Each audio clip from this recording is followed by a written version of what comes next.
American people have elected a divided government. And our government is designed to find compromise.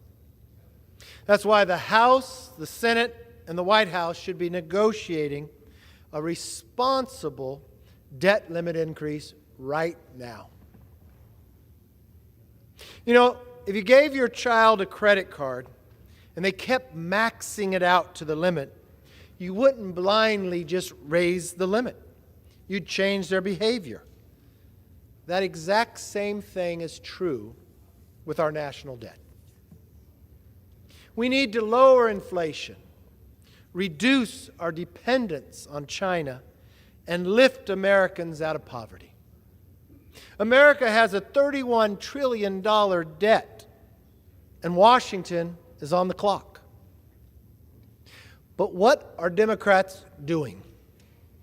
President Biden is skipping town to deliver a speech in Maryland rather than sitting down to address the debt ceiling. He's giving America's debt the southern border treatment. Ignore it and hope that it goes away. In fact, he's been avoiding the issue for 77 straight days and counting. Now, Senator Schumer, he's just missing in action. Rather than find common ground with the House, Senator Schumer is having the Senate vote on a non-binding resolution commending and congratulating the University of Connecticut men's basketball team for winning the 2023 men's basketball championship. Now, that's not all Senator Schumer's been doing. Just last month, he's approved March as Maine's Maple Syrup Month. Talk about taking on big issues. I wonder what May's month will be about. When President Biden and Senate Democrats waste time, House Republicans are taking action. Today, I'm proud to announce that we are introducing the Limit, Save, Grow Act of 2023. This responsible legislation will be led by our Budget Chairman, Jody Arrington. Would responsibly raise the debt limit into next year and provide more than $4.5 trillion in savings to the American taxpayer. Now, here's how we do it. First, we limit government spending.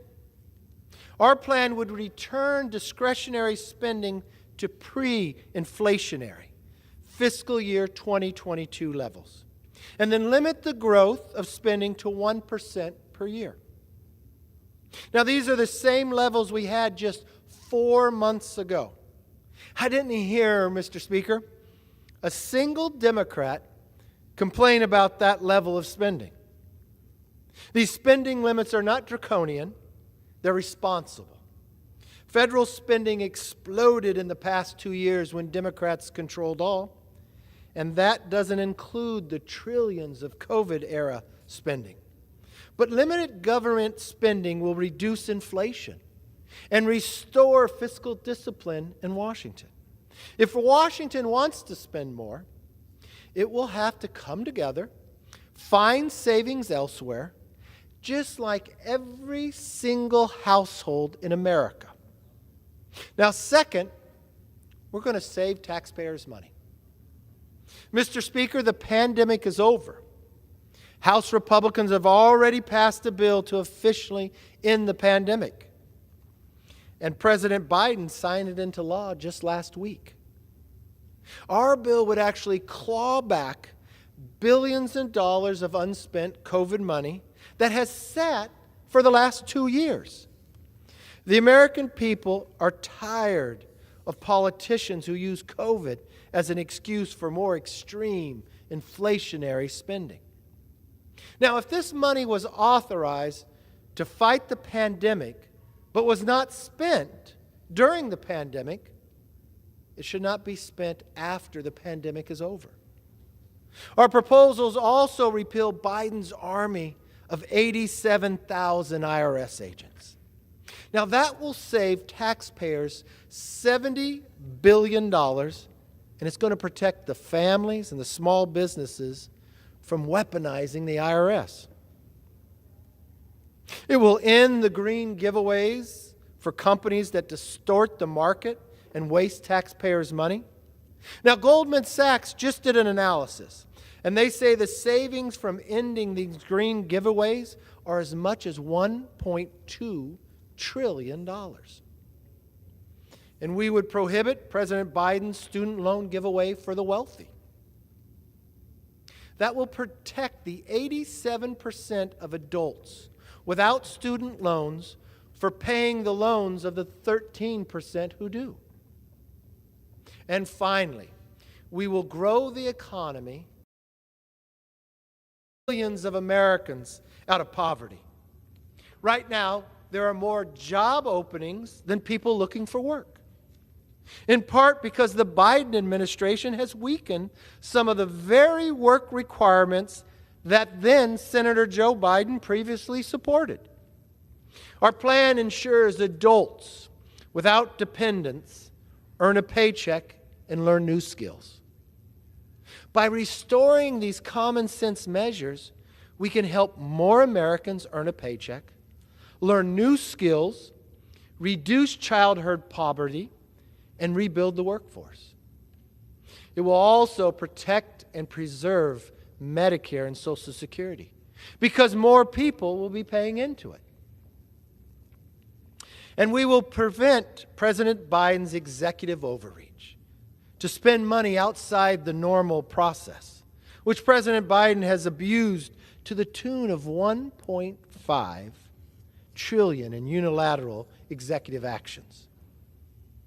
You know, we should welcome and celebrate the benefits of a strong, growing economy. For with a strong, growing economy, we'll no longer be dependent upon China. We will no longer be the victims to inflation. And we can leave a better future for our kids and our grandchildren. Mr. Speaker, House Republicans are taking action to lift the debt limit, to limit government spending, save taxpayers' money, and grow the economy. President Biden and Senator Schumer have no right to play politics with the debt calling. Their extreme positions risk provoking the very crisis they claim to want to avoid. They need to sit down, negotiate, and address this crisis. Now that we've introduced a clear plan for a responsible debt limit increase, they have no more excuse and refuse to negotiate.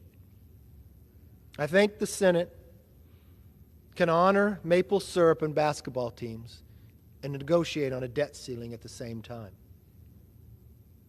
We owe it to the American people to use this moment in history to deliver the future they want, need, and deserve. House Republicans have a plan. The Senate does not.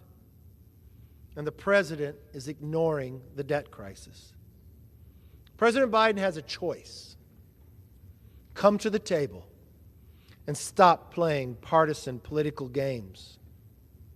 Or cover his ears, refuse to negotiate, and risk bumbling his way into the first default in our nation's history. I urge all my colleagues on both sides of the aisle to support this plan to get our nation back on track. So yes, we then can curb inflation, end our dependency on China, and strengthen and protect Social Security and Medicare.